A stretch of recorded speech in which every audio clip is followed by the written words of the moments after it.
I knew I had to leave, but I didn't even have the money to do it. Everything was already falling apart. I was up to my eyeballs in debt. My business was failing. I was drained emotionally, physically, mentally, and battling in a relationship I could no longer save. Now I'm stuck. I need to leave, but I can't because financially I can't afford to. So my options were stay and keep suffering or leave and figure it out later. As they say in my language, sit within a top shoe, sort it all. If the kitchen is too hot, get out. That's what that means. For me, the kitchen was too hot. I had to get out. If I didn't get out, I swear I would not survive. The hardest part for me is that living required money. And at this point, I was broke. The business had already drained me of everything I had. My partner was no help. He had already drained our resources to the ground. So what do?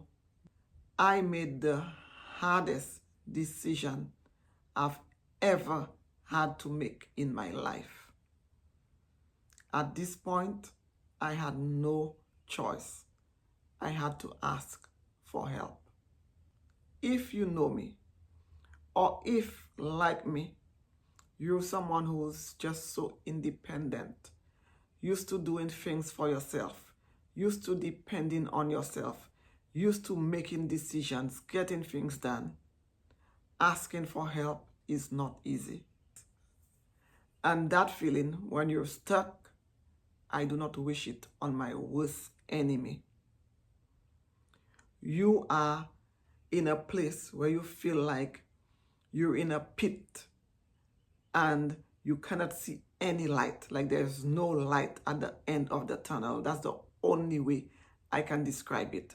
I felt like I was in this deep dark hole and I couldn't see any light. There was nowhere that I felt I could turn. I'm not sure if it was pride, if it was my independence, if it was that I didn't like asking for help, or if it was that I just didn't want people to know my business, or I didn't want people to know how far I had fallen. The pit was dark. It was a dark place. Nobody should have to be there or go there if they can help it. So I did the next best thing.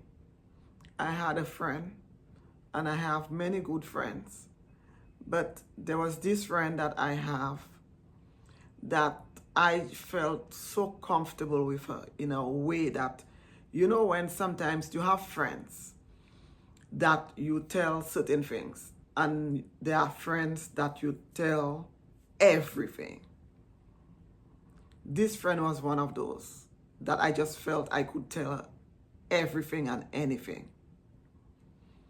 So I made the decision to go to her and ask her for help. I can never forget that day. It was a beautiful day.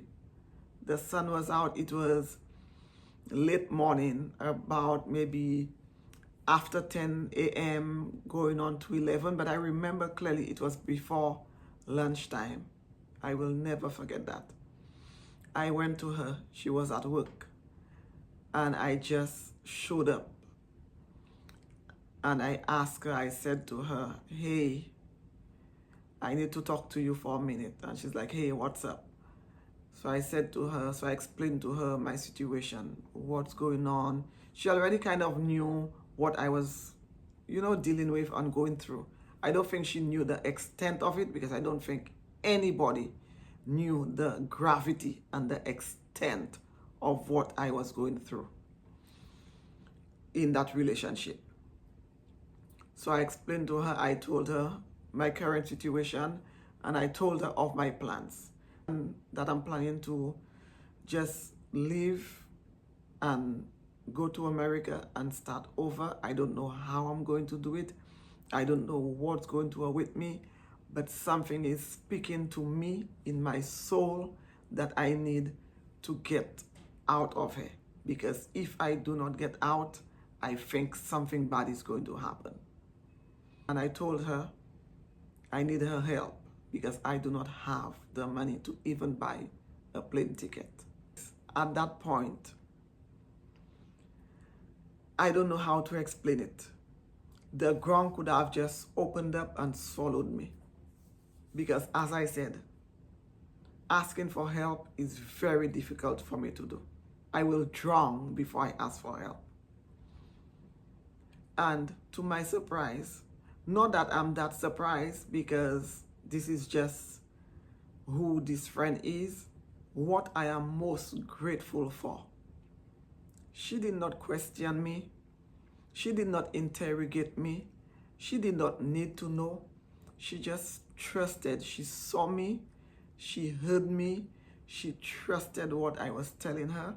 And the only thing she asked was, how much do you need? And that moment meant everything to me. Because guys, sometimes we don't always need to know the whole story before we help somebody. And for that, I will eternally be grateful to that friend. And I remember clearly she couldn't leave work because, as I mentioned, it was late morning. So she said to me, go to the bank, get me a withdrawal slip and come back. I went to the bank, I got a withdrawal slip, took it to her. She signed it, she signed the amount, then she signed front and back, put a note on it. I went to the bank, I told her thank you. I went to the bank and I withdrew the money. Once I had that ticket, it became real. I was really leaving everything I knew, my home, my family, my business that I built from scratch, all my possessions, to start over, and I didn't know what was awaiting me on the other side. Getting my stuff together, packing my small suitcase, it was so emotional for me that I didn't think I would be able to keep it together. All I knew was that I had to go. Oh boy. And when I got to New York, that is when things got real. If you've ever been in a place where you were scared, but you kept going, you understand this. Because sometimes you don't have the option to stop. You just move, even when you don't feel ready. And for me, this was just the beginning of that season. Because finding work, that came with a different kind of challenge.